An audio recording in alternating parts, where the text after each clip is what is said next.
पद्मशाली शिक्षण संस्था संचलित सौ भूम पुल्ली कन्या प्रशाला व कनिष्ठ महाविद्यालय सोलापूर येथे पद्मशाली युवक संघटना सोलापूर यांच्या वतीनं एक सामाजिक उपक्रम राबवण्यात आला। गुणवंत विद्यार्थ्यांचा सत्कार आणि गरजू विद्यार्थ्यांसाठी मोफत शैक्षणिक साहित्य वाटप अशा दुहेरी उद्दिष्टाने भरवण्यात आलेला हा कार्यक्रम उत्साहात पार पडला।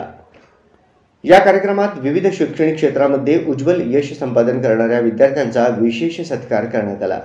त्याचप्रमाणे आर्थिकदृष्ट्या मागास व होतकरू विद्यार्थ्यांना शालेय उपयोगी साहित्याचे वाटप करून त्यांच्या शिक्षणासाठी हातभार लावण्यात आला।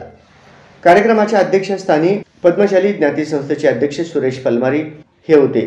प्रमुख पाहुणे म्हणून ॲडव्होकेट श्रीनिवास क्यातम, अध्यक्ष पद्मशाली शिक्षण संस्था सोलापूर, श्रीनिवास संगा, अखिल भारतीय पद्मशाली युवक संघटना अध्यक्ष आणि सतीश तमशेट्टी, संस्थापक जय हिंद फूड बँक यांची उपस्थिती लाभली। तसेच प्रशालेच्या मुख्याध्यापिका श्रीमती गीता सादुल, माजी अध्यक्ष राकेश पुंजाल आणि साईराम भिरू हेही यावेळी उपस्थित होते।